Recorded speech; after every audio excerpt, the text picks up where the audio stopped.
Bonsoir à tous, mes bien-aimés, chers frères et sœurs.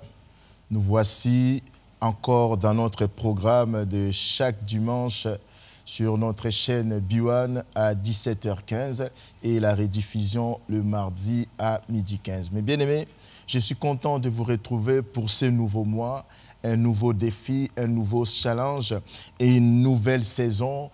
Et j'aimerais bien qu'ensemble nous puissions recommander non seulement cette émission, la première du mois d'août, mais recommandons aussi notre mois d'août entre les mains de Dieu. Si vous êtes bien d'accord, nous pouvons prier.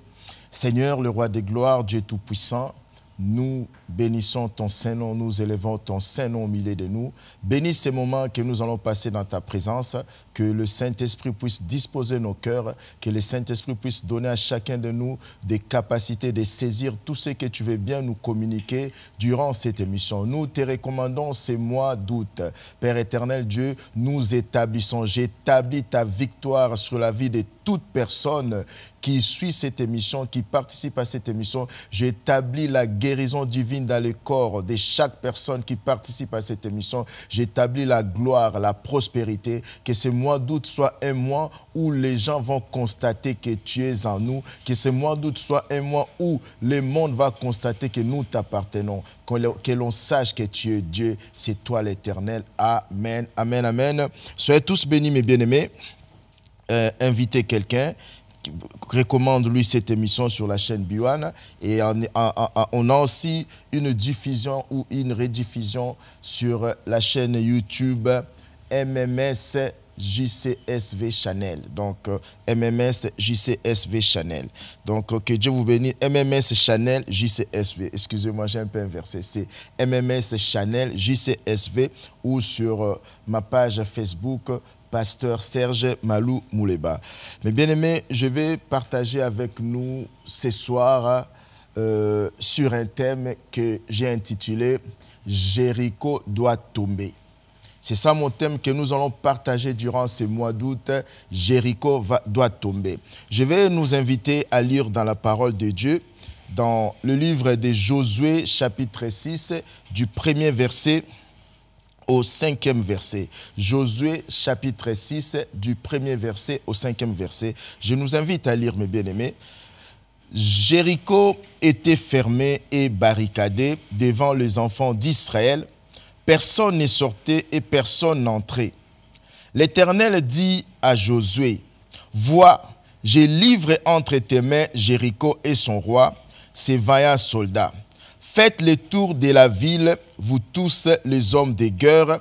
Faites une fois le tour de la ville. Tu feras ainsi pendant 6 jours. 7 sacrificateurs porteront devant l'arche 7 trompettes retentissantes. Le 7e jour, vous ferez 7 fois le tour de la ville et les sacrificateurs sonneront des trompettes. Quand ils sonneront de la corne retentissante, quand vous entendrez le son de la trompette, tout le peuple poussera de grands cris, alors la muraille de la ville s'écroulera et le peuple montera, chacun devant soi. » Voici la parole de Dieu jusque-là, mes bien-aimés. Dans ces passages, nous pouvons lire Dieu en train de parler à Josué pour lui montrer. Josué était arrivé à un moment où il devrait entrer dans la promesse, dans l'accomplissement de la promesse, à la terre promise. Mais pour accéder à cette terre, il y avait l'entrée, la première ville qui était Jéricho. Mais le problème que la première ville là, Jéricho, était barricadée. Historiquement parlant, selon les archéologues, la muraille de Jéricho faisait une épaisseur de plus de 3 mètres et la hauteur aussi c'était plus de 3 mètres. C'est-à-dire c'était un double mur et après ce mur-là, en dehors, à l'extérieur de ce mur-là, il y avait comme une fossée qu'ils avaient creusée et Jéricho était sur la montagne. C'était imparable pour les ennemis parce que non seulement c'était barricadé, mais quand l'ennemi arrivait, les gens de la ville pourraient voir l'ennemi en bas de loin. C'est-à-dire, c'était humainement impossible. Et pourtant, Dieu avait promis au peuple d'Israël, leur destinée c'était Canaan. Mais pour prendre le reste de Canaan, il fallait d'abord s'emparer de Jéricho. Cette même ville de Jéricho où on avait envoyé les 12 espions qui ont dit impossible, il y a des géants là-bas. Non seulement en plus des géants, il y a la muraille, il y a la ville qui est barricadée. Regardez un peu comment Dieu dit,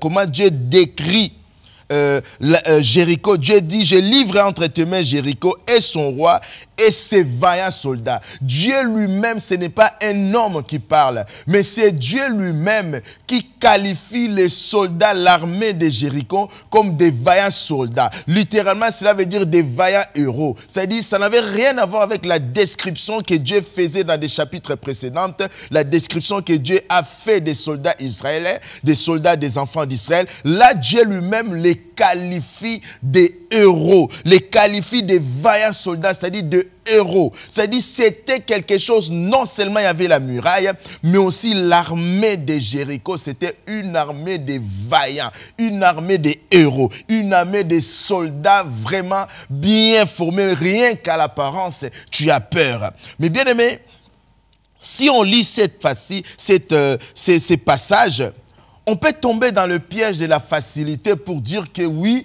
il a fallu seulement qu'on puisse faire 7 tours de Jéricho pour que la muraille puisse s'écrouler. Non, non, non. Jéricho n'est pas tombé par hasard. Mais bien aimé, ton Jéricho aussi ne tombera pas par hasard. La destinée des enfants d'Israël était Canaan. Mais pour entrer dans Canaan, il fallait passer par Jéricho. Mais Jéricho, c'était l'obstacle. Jéricho était barricadé et fermé, mes bien-aimés. Mais bien aimé, ce qui va te mener vers ta destinée. Pour beaucoup de gens, ce qui peut être un obstacle pour eux, mais pour toi, l'obstacle là peut être un passage, peut être une porte. Pour les autres peuples, les armées des autres nations, Jéricho était un obstacle. Mais pour Israël qui appartenait à l'Éternel, Jéricho était un passage, Jéricho était une entrée, Jéricho était une porte. Mais bien aimé, mais j'aimerais bien attirer l'attention de chacun de nous pour qu'on puisse savoir que ce n'est pas par hasard que Jéricho est tombé.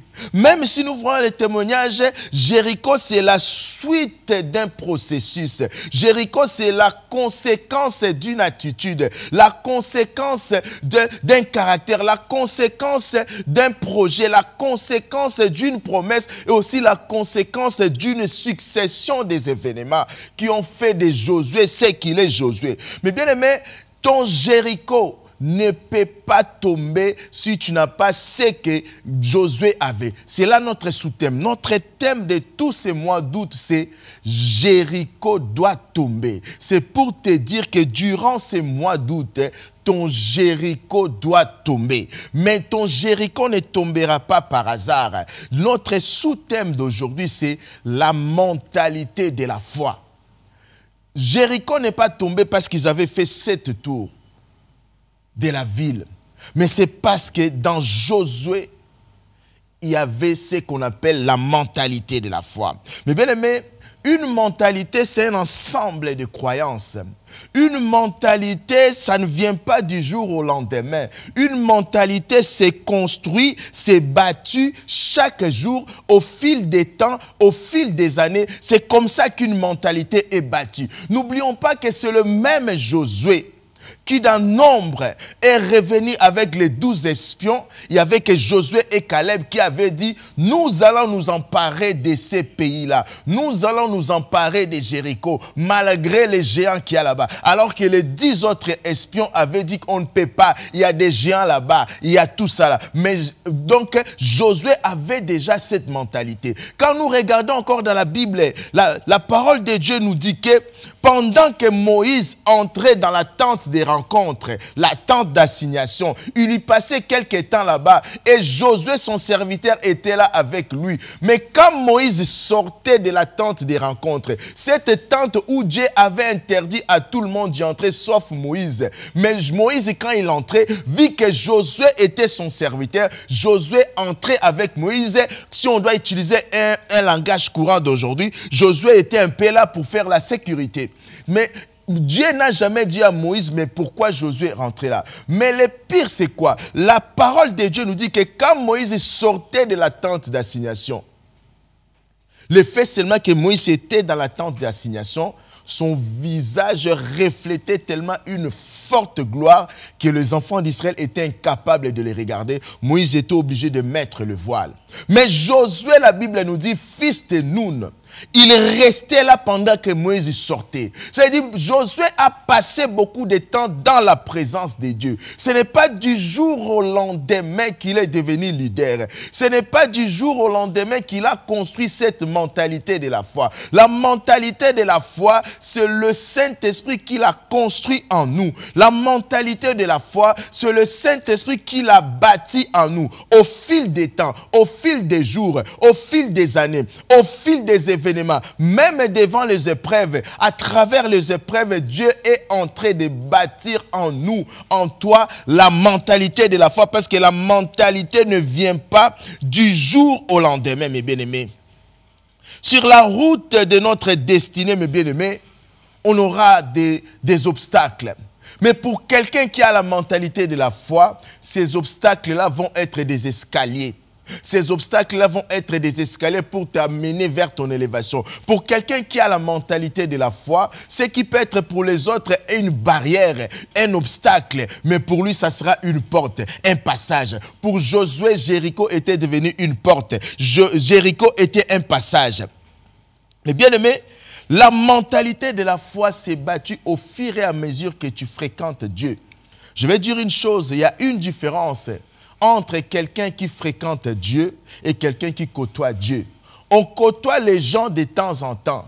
Mais les gens qu'on fréquente, c'est les gens qui nous sont proches. Tu ne peux pas connaître bien quelqu'un en le côtoyant, mais tu peux bien connaître quelqu'un en fréquentant la personne. Quand nous fréquentons quelqu'un, c'est-à-dire nous avons une intimité avec cette personne. La mentalité de la foi se développe au fur et à mesure nous fréquentons Jésus-Christ. Un chrétien de dimanche ne peut pas avoir une mentalité de la foi. Non, non, non. Un chrétien qui ne vient à l'église que le dimanche, c'est quelqu'un qui côtoie Dieu. Je vais nous dire une chose, la mentalité de la foi, ce n'est pas quand nous exerçons la foi de temps en temps, nous donnons des témoignages, mais bien aimé, il y a une différence entre avoir une mentalité de la foi et être dans l'exercice de la foi. Ceux qui exercent la foi, c'est de temps en temps, avec beaucoup d'efforts d'ailleurs. Mais ceux qui ont la mentalité de la foi, c'est quelque chose qui est enraciné en eux. La mentalité de la foi, ce n'est pas le fait que tu vas exercer ta foi de temps en temps,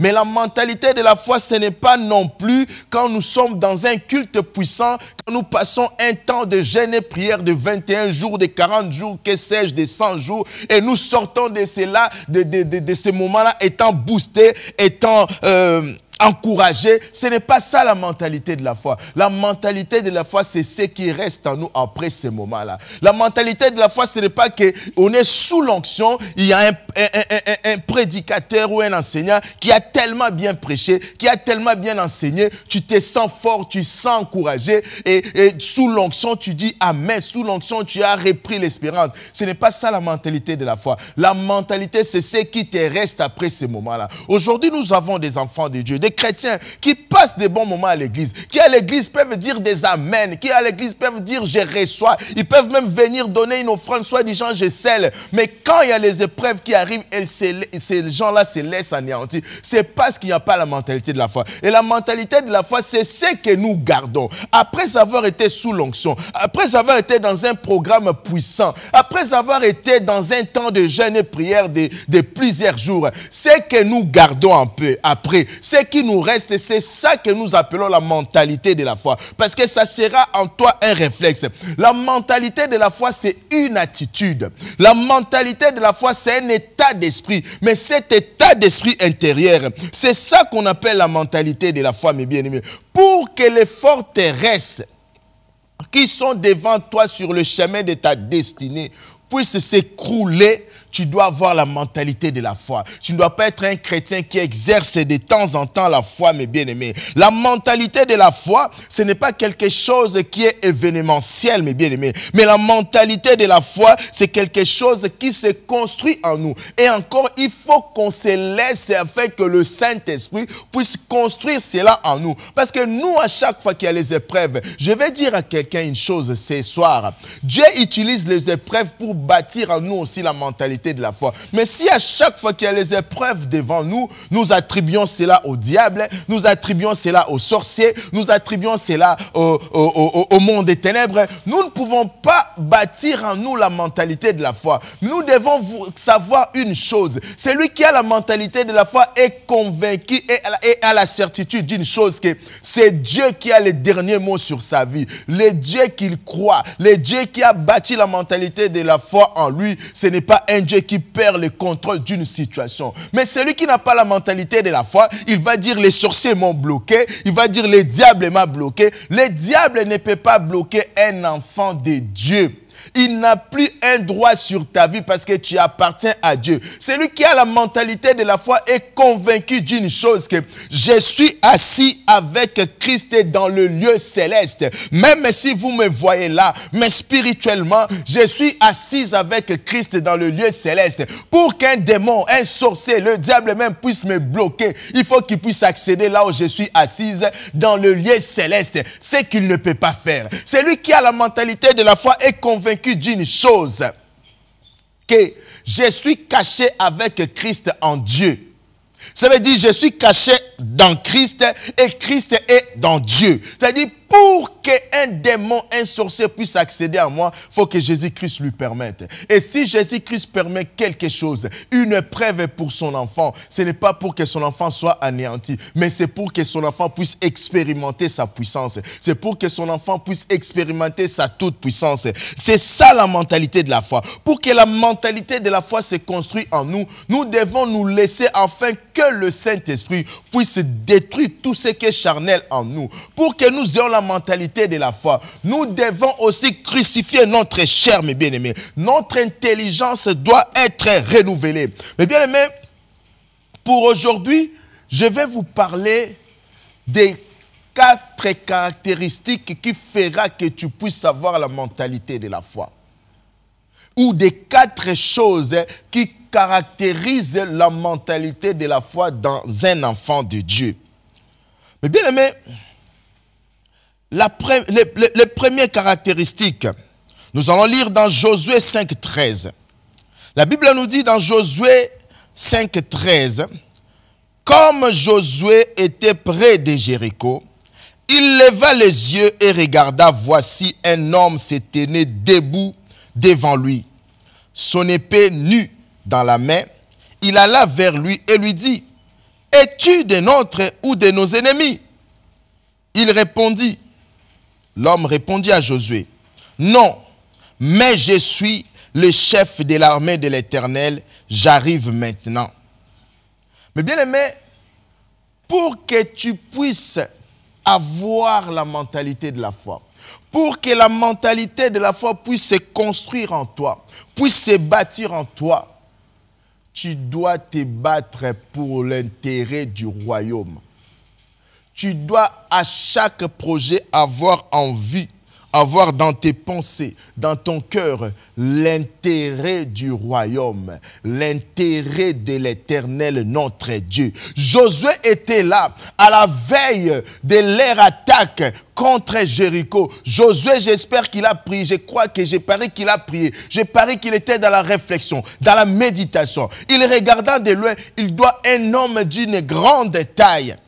une haute taille, un homme engambé, comme on dit chez nous en Lingala. Josué s'approcha auprès de cet homme. Dans Josué 5,13, il a posé la question à cet homme. Es-tu des nôtres ou de nos ennemis? Josué voulait dire à quoi à cet homme? Voulait savoir, est-ce que tu es là pour nous aider, pour combattre avec nous, pour qu'on puisse s'emparer de Jéricho, ou tu es du côté de nos ennemis? Mais cet homme a dit à Josué, je suis le chef de l'armée de l'Éternel. Il a dit à Josué, non. Josué a dit, es-tu avec nous ou tu es avec nos ennemis? Cet homme a dit à Josué, non, à toutes les deux choses que Josué lui a demandées. Donc cet homme voulait dire à Josué, je ne suis ni pour vous, même si vous êtes les enfants d'Israël, je ne suis pas non plus pour les gens de Jéricho.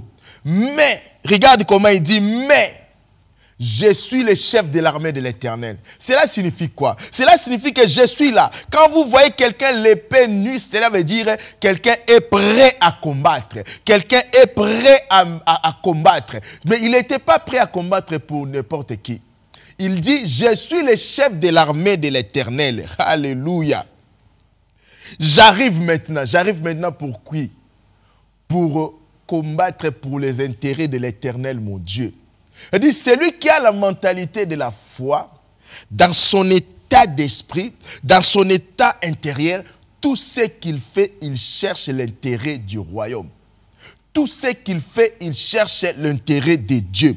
Le premier caractéristique, mes bien-aimés, de quelqu'un qui a la mentalité de la foi, de quelqu'un qui veut que la mentalité de la foi se construise en lui par le biais du Saint-Esprit, c'est quelqu'un qui se décide à ne faire des choses que pour l'intérêt de Dieu. Tout ce qu'il fait, il doit trouver l'intérêt de Dieu dedans. Je vais me marier, il doit trouver l'intérêt de Dieu dedans. Je vais avoir de la richesse, de la prospérité, il doit trouver l'intérêt de Dieu dedans. Ce n'est que comme ça que la mentalité de la foi peut commencer à se construire en toi par le biais du Saint-Esprit. Première caractéristique, c'est battre pour les intérêts du royaume de Dieu. Deuxième caractéristique, mes bien-aimés, la Bible nous dit dans Nombre 11, 17, Dieu dit à Moïse, Moïse était en train de gérer le peuple d'Israël. C'est Moïse qui était leur leader. Moïse gérait toutes les choses. Il était partout. Il était fatigué. Un moment, son beau-frère Jéthro est venu pour dire à Moïse, la façon dont tu gères le peuple, ton leadership va te fatiguer. Ils ont choisi quelques personnes pour partager avec Moïse la charge du peuple, mais ça n'a pas toujours marché. Mais là, Dieu est venu. Dieu dit à Moïse, dans Nombre 11, 17, Dieu dit à Moïse, je descendrai et là, je te parlerai, je prendrai de l'esprit qui est sur toi et je le mettrai sur eux afin qu'il porte avec toi la charge du peuple et que tu ne la portes pas à toi seul. C'est-à-dire, Dieu dit à Moïse finalement, choisis 70 personnes, choisis 70 personnes au milieu des leaders qu'il y a dans ton peuple. Choisis 70 personnes. Et je viendrai.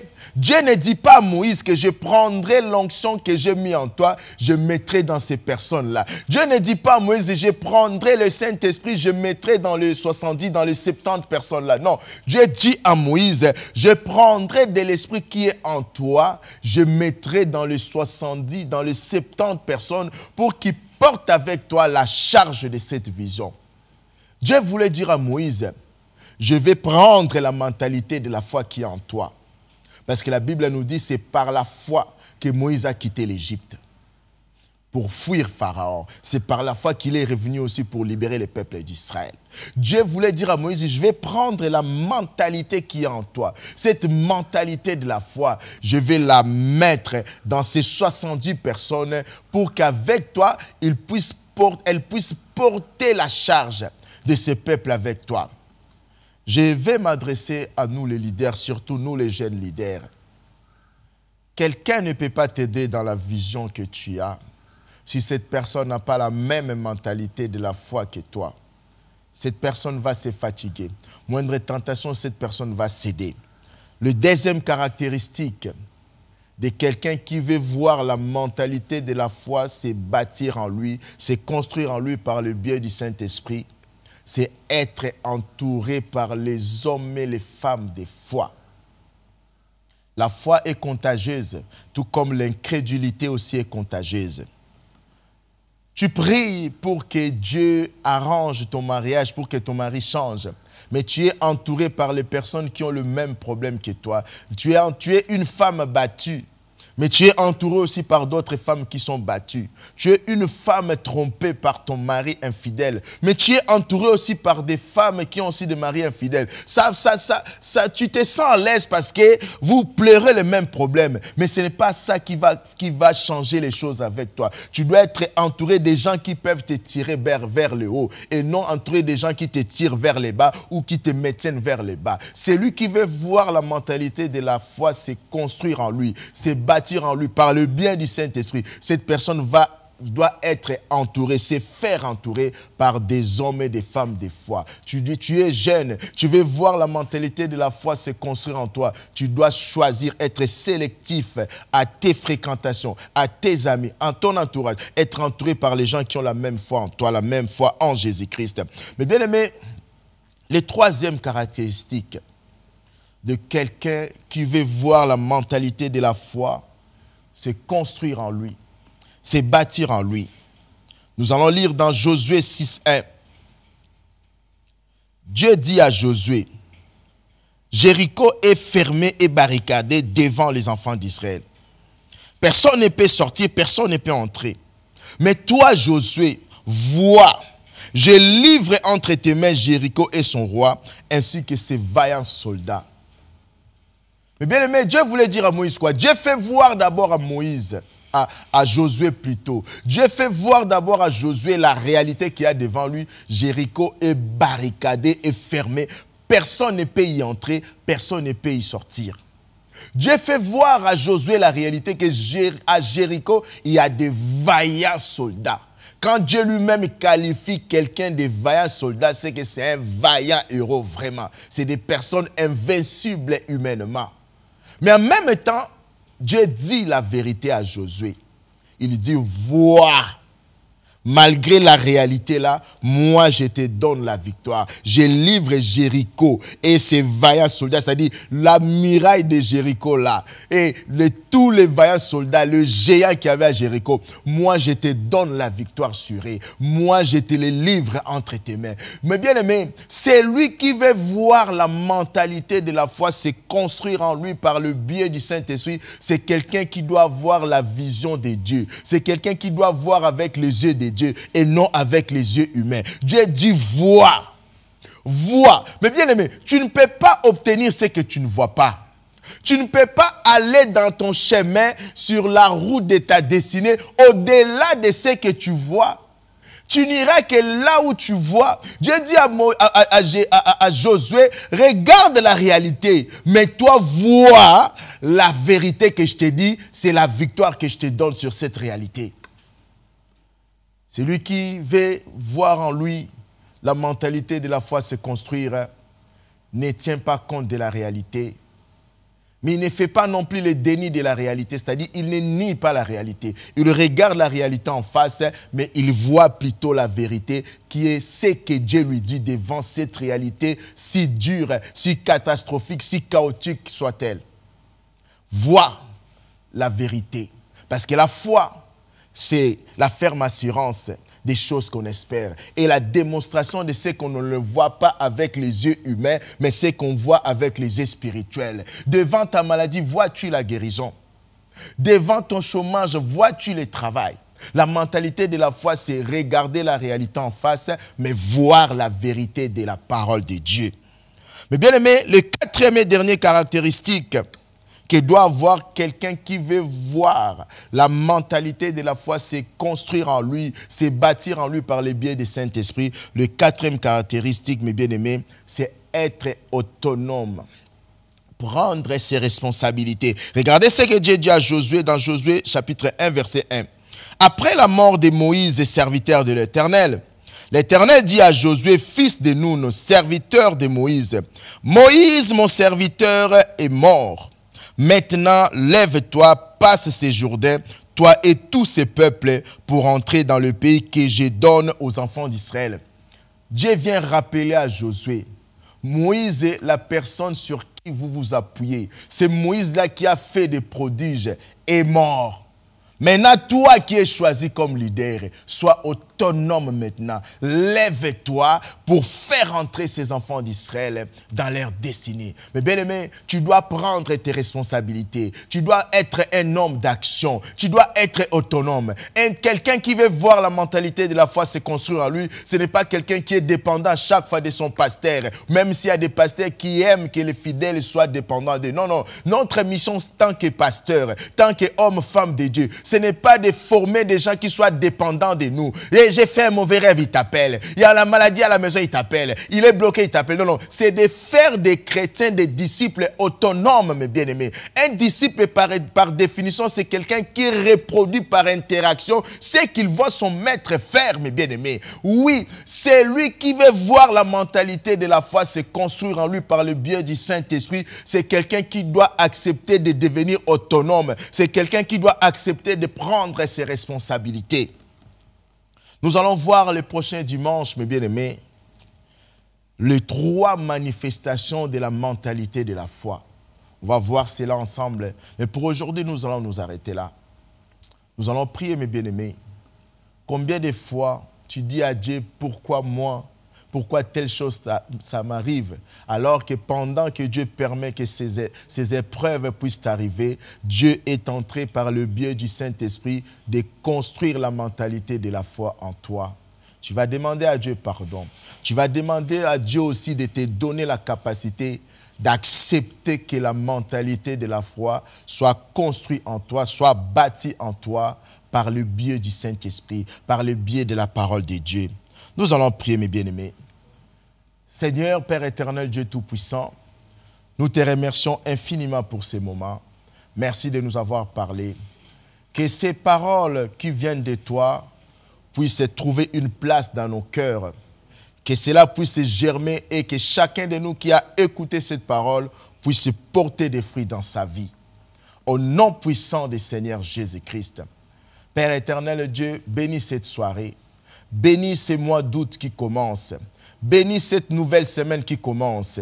Que ce soit une semaine où chacun de nous, nous allons encore nous mettre dans le processus où le Saint-Esprit construit en nous la mentalité de la foi. Guéris ceux qui sont malades dans leur maison. Apporte des solutions à ceux qui ont des problèmes. À ton nom, Jésus-Christ, nous avons ainsi prié. Amen, amen, amen, amen, amen. Et bien aimés, nous sommes arrivés à la fin de notre mission de ce dimanche, le premier dimanche du mois d'août, un mois d'août où vous allez témoigner la grandeur de Dieu. Il y a la rediffusion de cette émission sur B1 chaque mardi à midi et aussi sur la chaîne YouTube MMS Channel JCSV, tel que ça s'affiche là, tel que c'est écrit, et aussi sur ma page Facebook, Pasteur Serge Maloumou-Leba. Si vous avez un sujet de prière, vous avez une préoccupation, vous avez un souci, vous avez besoin d'être soutenu par la prière, n'hésitez pas à nous écrire sur le numéro qui s'affiche là. Il y a le numéro qui s'affiche là. Écrivez-nous, nous allons vous soutenir. Nous allons ensemble prier avec vous. Et pour l'instant, je vous dis à dimanche prochain sur la même chaîne B1 parce qu'on ne change pas l'équipe qui gagne. Et à la même heure, à 17h15 le dimanche. Et vous avez toujours la rediffusion le mardi. Vous avez aussi les salutations de mon épouse, ma chère et tendre épouse, la prophétesse Roselyne Maloumou-Leba. Allez, salut! Yeah, yeah. Et je vais célébrer son nom. Je vais célébrer le nom de Jésus. Grâce à lui, je suis victorieux. Et j'ai fait de mes ennemis mon marchepied. Oh.